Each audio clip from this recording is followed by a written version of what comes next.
In this video, I was working with Claudio, who came in with a pretty common problem, an ingrown toenail that had been bothering him for months. He told me, I feel a little pain in that corner there. And since I wasn't sure exactly where he meant, I asked him to point it out. When I took a look, I could see right away that it was a nail that had been through some trauma and was pressing into the surrounding skin, causing a pesky inflammation on the upper part of the toe.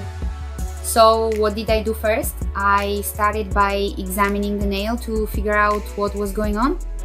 I asked if it hurt, and he said it hurts a little, so I could tell the swelling was coming from the pressure the nail was putting on the flesh, almost like it was growing upward in a weird way. I explained to him, look Claudio, this was caused by some trauma. Good thing you came in, because it could have gotten worse. And he agreed. Good thing, otherwise there'd be no one to fix it. The procedure itself is straightforward, but it takes skill. First, I used a super thin blade to trim down the height of the nail, removing only the excess part without touching the root. This is key, everyone. You should never just hack away at an ingrown toenail, or it can make things worse. Claudio felt the difference right away. He said, it's nice and dry now, sounding relieved. From there, I kept working carefully, taking off just the hollow part of the nail that was digging into the skin and causing pain. Then came the trickier part, cleaning up the inflamed area. He pointed out where it hurt the most. This is where the inflammation was the worst. I noticed the nail had stopped growing properly, just like he mentioned.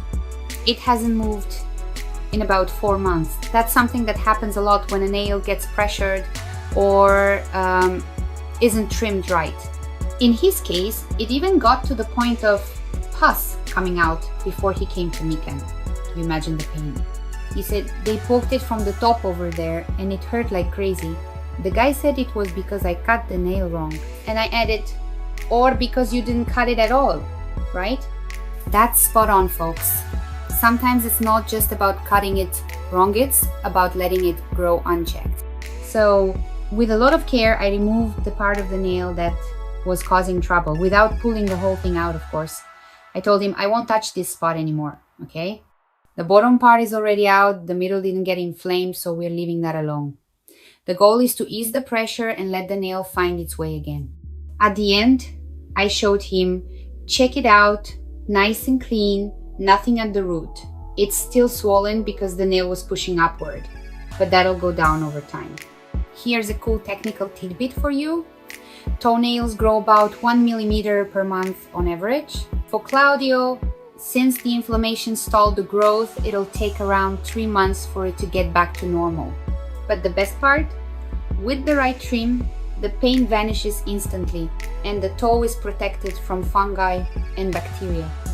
Isn't it amazing how a simple fix can make such a huge difference? Now, let me say something important. I know how much an ingrown toenail can mess with your daily life. Claudio himself said it was awful pain. And as a podologist, I put so much love into making sure no one leaves here suffering. During the procedure, I kept checking in. Everything okay, Claudio? Does it hurt there? Because my priority is my client's comfort. And that goes for all of you watching too. If your feet are hurting, don't ignore it, all right? You don't have to go through that alone.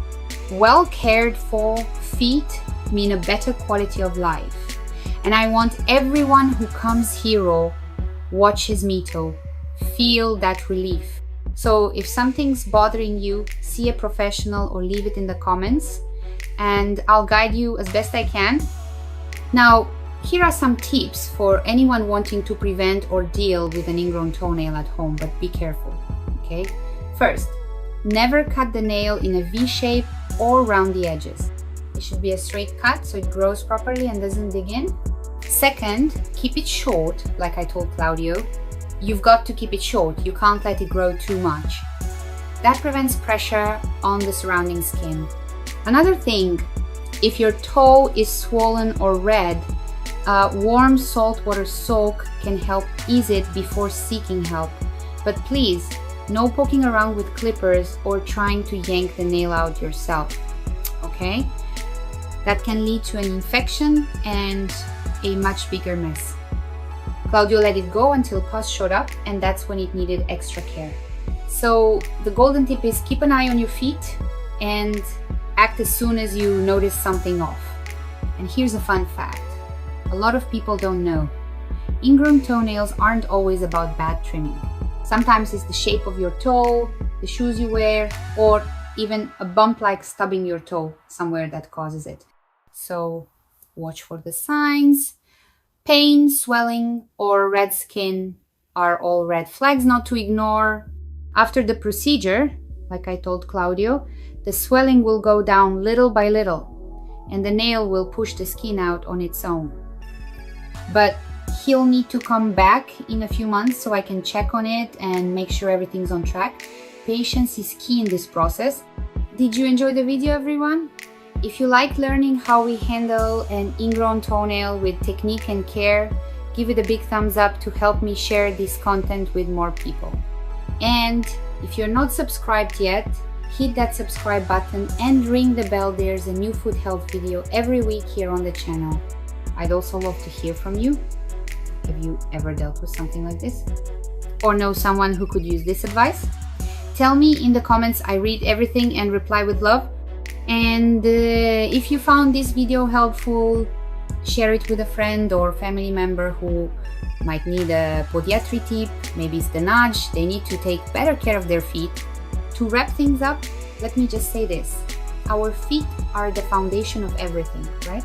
They carry us wherever we want to go, hold up our weight, and keep up with our busy lives. So taking care of them isn't just about looks, it's about gratitude for all they do for us. A pain-free foot is one more step toward living well, with lightness and joy. So how about giving them a little extra attention today? You deserve that care, and I'm here to help you on this journey. See you in the next video, everyone. Stay well and treat your feet with love.